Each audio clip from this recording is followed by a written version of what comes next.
참 종소리가 정겹네요. 이제 여러분은 얼마 안 있으면 못 듣겠네요. 저 종소리를 다 합격하고 나가실 거 아니에요? 그렇죠? 네. 제가 점쟁이거든요. 오늘 여기 계신 분들 다 합격합니다. 자, 네. 자 마무리만 잘해주세요. 자, 66번 보겠습니다. 예, 주택법상 주택조합입니다. 조합에 관한 설명이다. 옳은 것은 자, 우리 주택조합 몇 개 있어요? 지역주택조합, 직장주택조합, 리모델링 주택조합. 그 중에 예, 직장주택조합은 두 개가 있죠. 네, 직장주택조합은 주택을 마련하기 위해서 조합을 설립할 수도 있고, 국민주택을 단체로 공급받기 위해 조합을 설립할 수 있죠. 마련하기 위해 조합을 설립할 때는 인가를 받아야 되죠. 인가 받을 때 뭐 첨부될 서류가 겁나 많아요. 근데 국민주택을 공급받기 위해 조합을 설립할 때는 시장군수구청에 신고만 하면 되죠. 근데 마련할 때 조합원 모집해야 되잖아요. 조합원 모집할 때 어떤 사람 모집해야 돼요? 조합원이 될 수 있는 자격. 자, 어떤 사람입니까? 어떤 사람이 조합원이 될 수 있어요? 무주택자나 또는 85제곱미터 이하의 주택을 한 채 하나요 수연 세대주인자 조합원이 되죠. 자, 지역주택조합 똑같아요. 근데 국민주택을 공급받기 위해 조합을 설립할 때 조합 모집할 때는 조합원은 누구만 모집해야 돼? 이때는 무주택자만 모집해야 됩니다. 여기는 85제곱미터 이하의 주택을 한 채 하나에 수여한 세대주인자 조합원이 될 수 있다. 이러면 안 돼요. 국민주택은 무주택자만 분양을 받을 수 있으니까. 그러니까 여기 같은 경우는 지금 국민주택을 공급받기 위해서 이렇게 나왔죠. 이때는 조합원은 누구만 된다고요? 예, 85제곱미터의 주택을 갖고 있는 사람 조합원이 안 됩니다. 무주택자만. 그래서 마련인지 공급인지 이 구분을 해서 네, 답을 찾아주셔야 됩니다. 자, 그러면 여기는 틀렸죠. 자, 그다음 2번은 국민주택을 공급받기 나왔네. 공급받기 조합을 설립할 때는 뭐 한다고요? 신고한다. 답은 2번이죠. 자, 그다음에 예, 주택조합은 이제 조합이 설립돼서 하지만 예, 업무를 예, 전문적으로 할 수는 없으니까 업무를 대신할 수 있는 사람이 있어요. 뭐 등록사업자라든지 중개업자라든지 신탁업자라든지 우리 업무를 대행해 줄 수 있는 사람이 있는데 예, 그 조합 업무 중 계약금의 자금 보관 업무는 예, 공인중개사법에 따른 중개업자에게 대행하게 할 수 있을까요? 중개업자가 조합의 업무를 대신할 수는 있어요. 그런데 여기 문제는 계약금 등의 자금 보관 업무다. 이거는 중개업자가 대신할 수 있을까요? 중개업자가 돈 가지고 도망가 버리면 어떻게 할까? 예, 좀 불안하잖아요. 자, 그래서 우리 업무 대행 중에서 이 계약금 등의 자금 보관 업무는 누구한테만 하게 하냐면 신탁업자에게만 하게 하고 있습니다. 그래서 여기는 다른 업무는 다 중개업자라든지 등록사업자라든지 이런 사람들이 다 할 수 있어요. 업무를 대신할 수 있는데 계약금에 대한 자금 보관 업무는 신탁업자에게만 하게 하도록 하고 있습니다. 자, 그것만 조심하시고. 예, 그 다음에 4번 지역주택조합이 조합을 모집할 거예요. 자, 모집해야 이제 이런 사람들 모집할 거예요. 모집할 때는 어떻게 하라고 그랬어요? 지역주택조합, 자, 직장주택조합 마련할 때는 똑같아요. 자, 마련하기 조합을 설립할 때, 자, 이때 모집할 때는 어떻게 해야 돼? 시장군수구청장한테 모집 신고해야 되죠. 신고하고 공개 모집이에요, 선착순이에요. 공개 모집. 공개 모집하고 근데 이제 모집이 안 돼서 재모집하거나 충원 사유가 발생하면 신고 없이 선착순이죠. 자, 그렇게 정리합니다. 그리고 또 하나 여기 때 예, 모집 신고할 때 신고 요건. 자, 뭐 해야 됩니까? 뭐가 첨부돼야 돼요?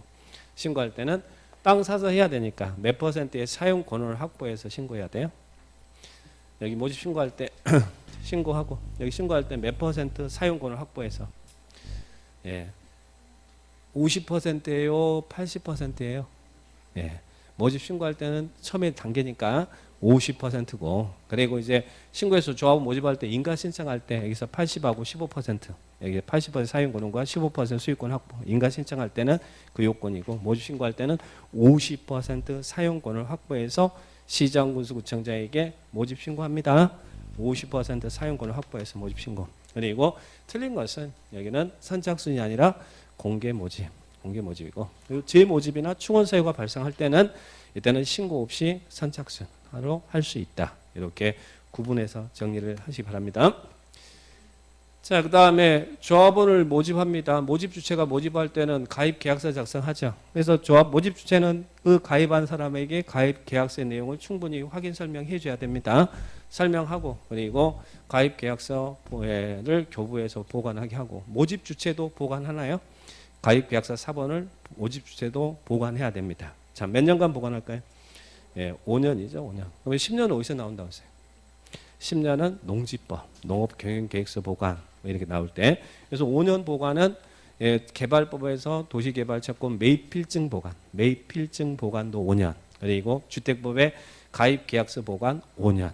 그리고 농지법의 농업경영계획서 보존은 10년. 그래서 5년짜리, 10년짜리, 농지법 10년, 그리고 개발법, 주택법 5년 보관한다. 그러면 5년 이렇게 체크를 딱 해놓으세요. 답은 2번이죠. 2번이고. 예, 그 다음에 자, 67번. 자, 이것도 좀 여러 번 문제만 살짝 바꿔서 지금 물어보고 있는데, 자, H건설입니다. 여기가 토지주택공사냐 아니면 H냐 이런 걸로 답이 달라진다고 그랬어요. H건설이면 등록사업자잖아요. 등록사업자가 서울특별시 양천구에서 대지 면적이 5만 제곱미터에 600세대 아파트 건설 사업을 하려고 합니다. 그때는 누구한테 사업계획 신받아요? 특별시 광역시에서는 무조건 다 누구라고 했어요? 예, 특광시장이 사업계획 승인권자라고 그랬잖아요. 구청장은 우리 주택법에서는 승인권자가 안 나옵니다. 그죠? 여기는 서울시한테 받아야죠. 구청장은 나중에 사용검사 해주는 사람이지 사업계획 승인권자는 아니에요. 자, 그러면 여기는 부지가 10만 이상이든 미만이든 특별시 광역시에서는 무조건 특광시장이죠. 근데 만약에 LH다, 한국토지주택공사다, 그러면 누구한테? 국장한테 사업계획 신받는다. 예, 국가나 LH는 국장한테 사업계획 신받고, 일반 국가나 LH가 아닌 사람들은 예, 서울시장한테 받아야죠. 자, 그 다음에 예, 두 번째는 H건설이 인천광역시 부평구에서 지역균형 개발이 필요하여 국장이 지정 고시한 적에서 50% 한옥건설 사업, 50%면 사업계획 신받아야 되잖아요. 한옥건설 사업을 할 때 누구한테 사업계획 신받아요? 여기는 H건설이 누구한테 사업계획? 인천시장한테 받아요? 아니면 국장한테 받아요? 여기는 국장이 지정하여 고시한 적이잖아요. 그러니까 국가나 LH나 국장이 지정하여 고시한 적에서 주택건설 사업할 때는 그때는 인천시장한테 받는 게 아니고 여기 누구한테 받는다고요? 국토교통부 장관한테 받는다. 그래서 이런 사업계획 승인권자 구분을 합니다. 그럼 답은 몇 번이에요? 답은 5번입니다. 그래서 그 주체를 잘 보시기 바랍니다. 자, 61번에 이분 보시고, 자, 68번. 자, 3회 때는 제가 뭐 냈냐면 세대 구분형 공동주택을 기존 주택이 설치될 때 물어본 것이고, 이제는 세대 구분형 공동주택을 신축할 때, 현대가 삼성이 신축할 때 그 기준을 물어본 거예요. 자, 그러면 건설이잖아요. 네, 사업계획 승인받아 건설하는 세대 구분형 공동주택에 대한 설명이다. 옳은 것은. 자, 1번 기억번 세대 구분형 공동주택은 주택 내부 공간을 일부를 세대별로 구분하여 생활이 가능한 구조를 하되, 이게 우리 101호에 우리 집도 들어오지만 나무 집도 예, 구분 수요가 이 구분 생활이 가능하도록 자, 이렇게 세대별로 구분하여 생활이 가능한 구조로 설치하죠. 근데 그 구분 수요는 할 수 있어요, 없어요? 이거 어디든 다 구분 수요는 안 되고 구분 수요는 할 수 없는 주택이다. 이걸 기억하시고 101호에 나무집 들어 살지만 그렇지만 구분 수요는 할 수 없는 주택이에요. 그 다음에 세대 구분형 공동주택을 지을 때는 자, 현대가 지금 아파트 600세대 아파트 지을 거예요. 근데 일부를 세대 구분형 지을 거란 얘기. 전체 세대수, 즉 전체 호수의 얼마를 넘어서는 안 돼요.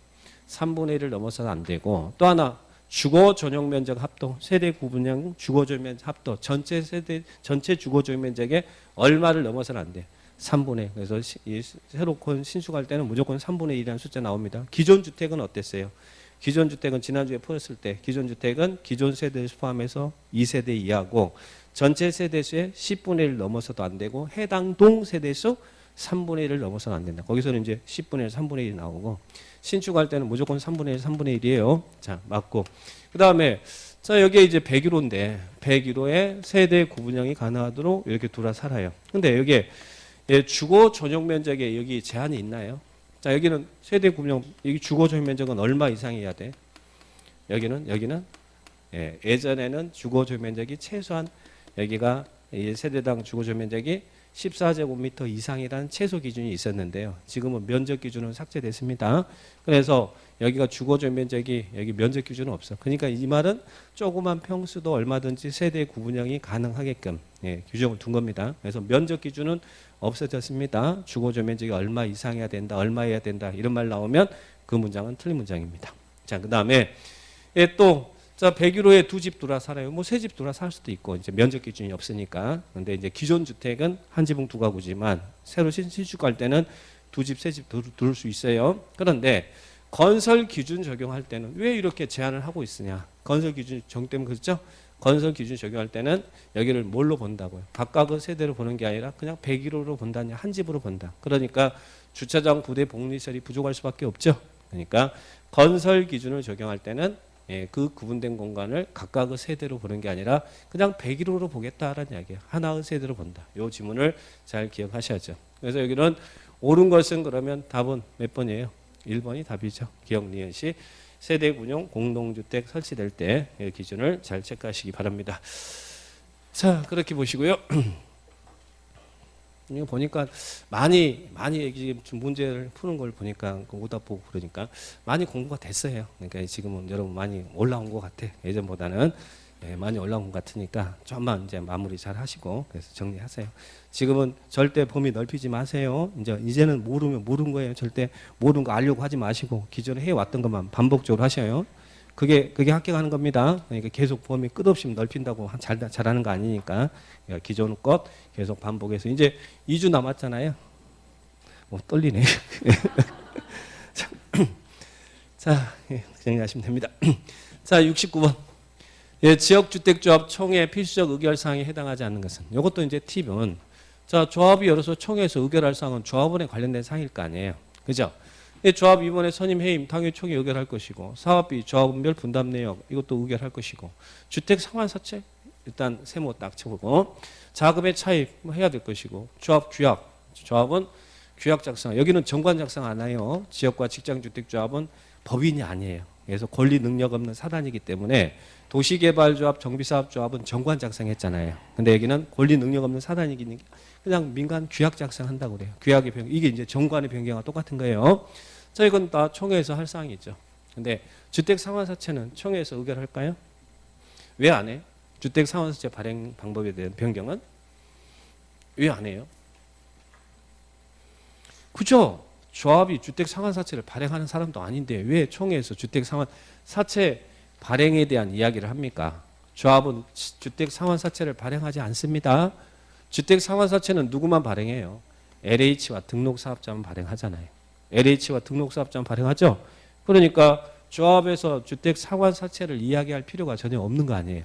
주택 상환사채 발행권자 아느냐 이거 물어본 거나 똑같잖아요. 답은 3번이 답이다. 이렇게 체크를 딱 하셔야 됩니다. 자, 근데 의외로 많이 틀렸네요. 컨디션이 안 좋았죠? 그죠? 자, 그 다음에 답은 이렇게 이해하시면 돼. LH와 등록사업자만 발행한다. 그 다음에 70번 공공택지입니다. 자, 이것도 정말 서운하네요. 지난주에도 이 공공택지 아닌 것도 분명히 내고 나올 거라고 하면서도 공공택지가 아닌 것도 설명하면서 지난번에 요 밑에다가 딱 해가지고 아닌 것 해가지고 4개 써놨었는데 근데 보니까 겁나 틀렸어요. 예? 공공택지란 이러이러한 공공사업에 의해서 개발 조성되는 공동주택 건설 용지를 말한다. 그래서 이러이러한 사업 공공주택지구 조성사업에 의해서 조성되는 공동주택 건설 용지. 자, 그죠? 또 이런 근데 공공택지가 아닌 거 뭐 아니라 그때도 여기다 써놨구나. 재생, 정비, 환지, 개발조합 아니다. 공공사업 아니다 이렇게 써놨는데 공공택지가 아닌가? 있는 거 뜯어 고치면서 하는 건 공공택지가 아니라고 했잖아요. 재생사업, 정비사업, 환지방식, 도시개발조합은 공공택지가 아니다. 기억나시죠? 그잖아요. 그래서 여기는 공공주택 조성사업에서 조성되는 공동주택 건설용지는 공공택지입니다. 또 정비사업, 재개발, 재건축 사업에 의해서 조성되는 공동주택 건설용지는 공공택지 아니다. 정비사업, 재생사업 이런 거 나오면 공공택지 아니고 개발사업도 수용 방식으로 택지가 조성될 때 공공택지지 환지 방식은 아니다. 그리고 도시개발조합은 환지 방식으로 할 때 시행자 되니까 개발조합이란 말은 환지 방식과 똑같은 것이다. 그래서 이것은 공공택지가 아니다. 이렇게 지난주에는 요건 물었어요. 재생사업 나왔어요. 자, 근데 이제 정비사업도 공공택지가 아니죠. 답은 2번이에요. 수용 방식에 의해서 택지 조성되면 공공택지, 택지 개발 사업에 조성되면 공동주택 건설이 공공택지, 산업단지 개발 사업에 조성되는 공동주택 건설 용지는 공공택지다. 이렇게 택지가 아닌 것 체크해 놓으세요. 예, 그 다음에 71번 투기과열지구. 자, 투기과열지구도 살짝 지금 반만 예, 문제를 똑같이 내면서 내용만 좀 바꿔서 지금 물어보고 있습니다. 자, 투기과열지구. 이제는 말할 수 있어야 됩니다. 자, 직전 원로부터 소급하여 투기과열지구를 지정한 요건이 3개가 있죠. 뭐 있어요? 청약 경쟁이 과열되는 지역, 또 주택 공급의 위축의 우려가 있는 지역, 또 주거 불안의 우려가 있는 지역에 투기과열지구 지정할 수 있죠. 자, 여기는 청약 경쟁이 과열되는 지역입니다. 청약 경쟁이면 2개월 5대1, 10대1 나와야 되는데, 근데 5대1이 어디서 나오고 10대1이 어디서 나오는지 기억하셔야죠. 최근 2개월간의 청약 경쟁률이 모두 5대1을 초과하거나 국민주택 규모가 모두 10대1을 초과하는 지역은 투기과열지구 지정하신다. 그래서 1번이 틀렸어요. 5대1, 10대1. 5대1, 10대1. 예, 청약 경쟁률이 모두 5대1을 초과하거나 여기처럼 국민주택 규모 나오면 이때는 5대1이 아니라 얼마라고요? 10대1. 10대1을 초과하는 지역은 투기과열지구 지정할 수 있다. 그래서 1번이 틀렸고. 그 다음에 투기과열지구 누가 지정한다고 그랬어요? 투기과열지구는 국장과 시도지사가 지정하죠. 근데 국장이 지정할 때는 누구 의견 청취? 시도지사 의견 청취. 근데 시도지사가 투기과열지구 지정할 때는 이거 더불어 지금 지정해 주는 거. 원래 국장이 하는데 시도지사가 끼워줬거든요. 시도지사는 시장군수구청장 의견 청취가 아니라 국장과 협의한다. 그래서 시도지사는 국장과 협의해요. 지정 해제할 때 국장과 협의합니다. 자, 그래서 여기는 시도지사는 국장과 협의한다. 이것도 기억하시고. 그 다음에 3번은 투기과열지구 지정유지 재검토하죠. 예, 지정유지 재검토는 반기마다 한다고 그랬죠. 반기마다 재검토한다. 이 키워드 정리하시고. 그러면 자, 투기과열지구는 국장과 시도지사가 예, 심의 거쳐서 지정했어요. 지정했으면 자기가 공고하죠. 공고하고 누구한테 통보해줘요? 국장과 시도지사는 시장군수구청장에게 바로 다이렉트 통보합니다. 그러면 시장군수구청장이 뭐가 해야 될 일이 하나 있다고 그랬죠. 뭐 해요? 시장군수구청장은 사업 주체로 하여금 입주자 모집 공고할 때 해당 지역이 투기과열지구에 포함됐다는 사실을 공고하게 해야 된다는 거예요. 누가 공고하게 한다고요? 시장군수구청장이 사업 주체로 하여금 입주자 모집할 때 공고할 때 당해 지역이 투기과열지구라는 사실을 공고하게 해야 됩니다. 자, 그래서 요 지문도 맞죠. 그 다음에 예, 투기과열지구 지정 해제 누가 한다고요? 국장과 시도지사가 지정 해제하죠. 그럼 나머지들은 해제할 수 없죠. 그러니까 뭐 해요? 시도지사, 시장군수구청장은 국장과 시도지사에게 해제해 주세요라고 요청할 수 있죠. 요청이 있으면 이건 어디든 다 똑같이 분양가 상한지든 조정 대상 지역이든 투기과열지구든 요청이 있으면 몇일 이내 40일 이내 해제 여부를 결정 통보한다. 이건 분양가 상한제, 조정 대상 지역, 투기과열지구 다 똑같아요. 절차는. 그러니까 40일 이내 해제 여부를 자 40일 정리하시고 해제 여부를 결정해서 통보한다. 이렇게 정리를 딱 하시면 됩니다. 답은 1번이 답이에요. 나머지 틀렸습니다. 자, 그 다음에 청약 경쟁률이고 또 하나 그러면 여기 청약 경쟁률이 5대 10대인데 주택 공급의 위축의 우려가 있는지 어떤 지역이 위축의 우려가 있다고 그래요? 공급 위축은? 분양 실적이죠. 분양 실적이 직전 월보다 얼마 이상 감소해요? 30% 이상 감소하는 지역, 공급의 위축의 우려가 있는 지역이고 주거 불안의 우려가 있는 지역은 어떤 지역이에요? 자가주택 비율이라든지 주택 보급률이 전국 평균을 초과하는 지역이에요? 이하인 지역이에요? 이하. 그죠? 그것만 기억하면 돼요. 30% 이하 주택 보급률, 자가 비율은 평균 이하인 지역. 그런 지역에 투기과열지구 지정할 수 있다. 요건 세 가지 기억하시고. 자, 그 다음에 건축법입니다. 자, 건축 대선 이런 거 나오면 틀리면 안 됩니다, 여러분. 예, 72 건축법상 건축 및 대선에 관한 설명이다. 옳은 것은 건축에는 신축, 중축, 개축, 재축 이전이 있죠. 자, 그러면 1번 천재지변이나 그 밖이 제로 멸실됐네. 멸실 준비하고 있습니다. 멸실됐고 어떻게 질 때? 예, 연면적합계 종종 규모 이하하면서 동수나 층수도 종종 규모 이하로 축조합니다. 이걸 우리는 뭐라고 불러요? 이걸 재축이라고 부르죠. 그래서 재축은 멸실됐고 정정규모 이하로 짓는다. 이러면 재축이다. 그리고 해체하고 정정규모 이하로 짓는다. 그러면 뭐예요? 그건 개축이고 해체는 개축이고 멸실은 재축이다. 이렇게 구분해서 정리하셔야 됩니다. 자, 맞고요. 그러면 자, 1번이 맞네요. 1번이 맞네. 자, 2번. 부속 건물만 있는데 이제 새로 주된 건물을 지으면 그건 뭐라고 그랬어요? 그죠? 신축이죠. 신축. 부가 있는데 주가 들어서면 신축이고 반대로 주된 건물이 있는데 부속 건물을 지으면 그건 늘어나는 개념 증축이죠. 그래서 신축하고 증축을 헷갈리면 안 되죠. 자, 그다음에 3번입니다. 3번은 옥외계단을 증설 해체하거나 수선 변경하는 것은 대입선이다. 우리 대입선 8가지가 있는데 자, 여기 이거 대입선인가요?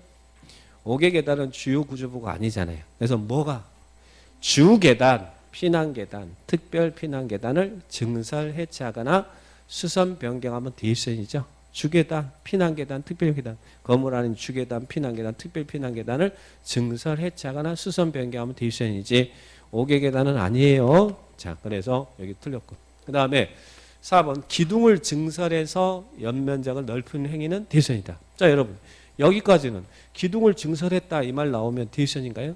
여기는 대입선이에요. 기둥 증설 해체하는 것은 대입선이에요. 그런데 그로 인해서 연면적이 늘어났다 그러면 이건 뭐예요? 증축이죠. 늘어났으면 증축. 대입선은 증축, 개축, 재축에 해당되지 않는 걸 이야기하거든요. 그러니까 여기는 증축이죠. 증축이고. 그 다음 이전은 2개. 이전은 2개. 뭐뭐 포인트예요. 주요 구조부 해체합니까? 해체하지 않습니까? 해체하지 않고 또 하나 뭐 나와야 돼요? 반드시 동일한 대지, 다른 대지 말고요. 주요 구조부 해체하지 않고 동일한 대지 내 다른 위치로 옮기는 것을 이전이라고 하죠. 그래서 여기는 해체하고 그러면 안 돼요. 해체하지 않고 동일한 대지 내 다른 위치로 옮기는 것을 이전이다. 그래서 건축하고 대입선의 개념 정리 꼭 하시기 바랍니다. 답은 1번이죠. 자, 그 다음에 이제 건축허가. 자, 허가 그러면 뭐 여러 가지 내용이 있을 거 아니에요. 허가권자, 허가 취소, 허가 제한, 뭐 건축 불허가 뭐 여러 가지 나오겠죠. 자, 1번 21층에 틀린 것은 21층 업무시설을 특별시에 건축하고자 할 때는 특별시장이 허가받는다. 원래 건축허가권자는 시장, 군수, 구청장이잖아요. 그런데 특별시, 광역시에서 대형 건물은 특광시장한테 허가받을 게 있죠. 몇 층요? 층수가 21층 이상이거나 또는 연면적이 10만 제곱미터 이상인 건물은 특광시장한테 허가받아야 되죠. 특광시가 오케이 해줘야 돼요. 단 무엇은 빼고 단 이 건물의 용도가 뭐면 공장이나 창고나 건축위원회 심의를 거친 건 제외한다. 제외한다는 말은 무슨 말이에요? 구청장한테 받아라. 그죠? 근데 저기 지금 업무시설이잖아요. 업무시설이니까 21층 업무시설이니까 당연히 여기에 해당되니까 특별시장의 허가권자 맞죠? 예, 건축허가권자 이렇게 정리하시고. 자, 2번은 뭐 물어본 거예요? 허가 받았대요, 여러분이. 허가 받았는데 착수를 안 했나 봐요. 몇 년 이내 착수하지 않았죠? 2년 내 착수하지 않았어요. 또 착수했으나 공사 완료가 불가능해요. 그럴 때는 우리 건축부는 어떻게 해요? 취소하여야 한답니까? 물어보시고 지금 하여한답니까? 할 수 있답니까? 하여한답니다. 여기는 기속 취소 사유라는 거. 재량 취소 아니고, 예, 방금 말이 그냥 실수로 나간 거지. 그죠? 예, 예. 할 수 있다가 아니라 하해한다. 건축법은 하해한다. 기속 취소해요. 주택법은 취소가 재량 취소고, 예, 건축법은 기속 취소. 건축법은 하해한다. 여기 할 수 있다 그러면 틀려요. 자, 보시고 2년에 착수자면 그 다음에 3번 특별시, 광역시가 아닌 기타 지역에서 21층 이상 또는 연면적 합계가 10만 제곱미터 이상의 건물을 건축할 때는 도지사의 허가를 받아야 된다. 맞습니까? 틀립니까? 이 특별시, 광역시, 특광시장이 허가하는데 그러면 도 안에 있는 시군에서는 21층 이상 건물 짓거나 아니면 연면적 10만 이상의 건물 지을 때 도지사한테 허가를 받아야 됩니까? 물어본 거잖아요. 도지사 허가 받아요, 안 받아요? 도지사는 허가권자 아니라고 그랬죠? 시군적에서는 시장, 군수가 허가권자라고 그랬잖아요, 무조건. 그죠? 도청 가려면 얼마나 멀어요. 힘들잖아요. 얘가 시장, 군수가 허가권자예요. 대신 시장, 군수는 이런 건물을 허가할 때는 도지사한테 승인을 받아야 되죠. 도지사는 승인권자지 시장, 군수 허가의 승인권자지 허가권자가 아닙니다. 그러니까 여기는 시장, 군수가 이 건물을 허가하는데 도지사한테 승인을 받아서 허가하는 것이죠. 도지사 허가 나오면 안 돼요. 그 도지사는 건축허가권자가 아닙니다. 자, 그래서 3번이 틀렸네요. 그래서 3번이 틀렸습니다. 예, 보시면 되겠어요. 그 다음에 4번 건축허가 받았습니다. 허가 받으면 우리 건축허 신청할 때 관련 인허가 서류 함께 제출해주면 받은 것을 보나요? 인허가 의제잖아요. 건축허가 받으면 국도계획법에 한 개발행 허가 받은 것을 보나요? 예, 개발행 허가 받은 것으로 사전 결정이 있어도 개발행 허가는 의제되죠. 근데 반대가 되면 안 된다는 거예요. 국도계획법에 한 개발행 허가를 받으면 건축 허가를 받은 것을 본다. 그러면 그 문장은 틀려요. 반대는 틀리고 건축물에 대한 허가 받으면 개발행 허가도 받은 것을 봅니다. 자, 그래서 반대는 안 되고 여기는 맞다. 자, 그 다음에 5번은 뭐 물어본 거예요? 특별시에서 건물 높이를 3m 증축하는데 3m 증축할 때는 신고하면 허가가 있는 것을 보나요? 자, 우리 높이 몇 미터 이하의 증축은 신고하면 허가가 있는 것을 봐요. 3표 그랬잖아요. 높이 3m 이하의 증축은 3m 이하 증축은 3m 이하면 3m 들어가죠. 이때는 신고하면 이 건물 3m 이하 증축은 신고하면 허가가 있는 것을 봐요. 신고 대상입니다. 자, 그래서 신고하면 허가가 있는 것을 본다. 이게 맞는 지문이죠. 자, 틀린 것은 3번이 틀렸습니다. 도의사는 허가권자 아니다. 이렇게 기억을 딱 하시면 돼요. 자, 그 다음에 용도 변경. 자, 용도 변경 우리 많이 했거든요. 뭐 시설 용도도 정리했고 위아래 뭐 신청 이런 거 다 했어. 이제 용도 변경 나머지 마지막 내용을 정리를 합니다. 자, 용도 변경에 관한 설명입니다. 틀린 것은 자, 1번 복수 용도를 허용하느냐 이 말이에요. 복수 용도에 허용할까요? 자, 이 건축법의 모두 관련 규정에 적합하면 복수 용도 허용합니다. 복수 용도 허용한다. 원래는 1건축은 1용도가 원칙이지만 예, 건축법 관련 규정을 적합하면 충족하면 복수 용도도 가능하다. 이것도 기억하시고. 자, 그 다음에 두 번째 동일한 시설군이네. 동일한 시설군. 문종 이강길이 왔다 갔다 한다든지 영판 운숙도 왔다 갔다 한다든지 노교수야 왔다 갔다 한다. 동일한 시설은 수평이죠. 자, 그럴 때는 어떻게 해야 돼요? 동일한 시설군의 용도 변경은 예, 허가예요, 신고예요, 아니면 건축물 대장에 기재된 거 변경해달라고 신청하는 거예요. 신청. 동일한 시설군 내에서는 건축물 대장에 기재된 거 변경해 주세요라고 기재 변경 신청이죠. 밑에서 위로 올라가면 허가, 위에서 밑으로 내려가면 신고, 수평으로 가면 신청. 여기서 신청이 딱 보이네요. 자, 그러면 맞습니까? 자, 그러면 이제 요 부분 보고 싶어서 물어본 거예요. 규정의 준용. 3번 허가나 신고 대상이 되는 용도 변경을 하는데 바닥 면적 합계가 100제곱미터 이상이면 어떻게 해야 되죠? 사용 승인을 받아야 사용할 수 있어요. 허가나 신고 대상입니다. 신청 아니고 허가나 신고 대상이 되는 용도 변경을 하는데 바닥 면적 합계가 100제곱미터 이상이면 사용 승인을 받아야 사용할 수 있다는 얘기예요. 사용 승인에 관한 규정을 준용하는 말은 그럼 이 말은 사용 승인을 안 받으면 사용 못한다 이 말이잖아요. 그죠? 그러다 보니까 또 규제가 이루어지죠. 그래서 4번 조항 완화 규정을 만드는 거예요. 만약에 이 사무 경우 용도 변경하는 부분의 바닥 면적 합계가 1000제곱 미만이고 대수선에 해당하는 공사를 수반하지 않는 경우에는 그러하지 않다. 그러하지 않단 말이 무슨 말이에요? 사용 승인 없이도 사용할 수 있다는 이야기죠. 근데 여기서 지문이 틀린 게 지문이 있네. 어디가 틀렸을까요? 예, 원래는 사용 승인 받아야 되는데 용도 변경하는 부분의 바닥 면적 합계가 500제곱미터 미만이고 대수선에 해당하는 공사를 수반하지 않는 경우에는 그때는 사용 승인 없이도 사용할 수 있다는 이야기예요. 그러지 않단 말은 그래서 규정을 완화해 주는 거예요. 원칙은 사용 승인 받아야 되는데 이런 대상은 근데 이런 경우는 사용 승인 없이도 사용할 수 있는데 그 기준이 1000이 아니라 500입니다. 500 미만입니다. 답은 4번이 틀렸고요. 그 다음에 자 5번은 건축사의 설계입니다. 건축사의 용도 변경하는데 설계를 건축사의 설계가 필요한 게 있대. 여기는 이제 점점 범위가 줄어들죠. 허가 대상입니다. 여기는 신고 대상 나오면 안 돼요. 아까 3번은 허가 신고 대상 100이고 여기는 이제 건축의 설계는 허가 대상에만 나와요. 신고 대상 나오면 안 돼요. 허가 대상인 용도 변경을 하는데 바닥 면적 합계가 500제곱미터 미만이면 이 설계는 500점 이상이면 이 설계는 건축사의 설계해야 된다는 이야기예요. 허가 대상인 용도 변경을 하고 바닥 면적 합계가 500제곱 이상이면 이 설계는 누구의 설계해야 된다고요? 건축사. 근데 신고 대상 나오면 안 된다는 거 그거 조심하셔요. 그래서 용도 변경 이제 앞에서 많이 배웠으니까 나머지 이 관련 부분들 쭉 하면 용도 변경은 완전히 완성이 되는 겁니다. 근데 완성이 됐는데 저만 되고 혹시 여러분 아직 안 되고 있는 거 아닌가? 자, 여기까지 정리를 해 놓으시기 바랍니다.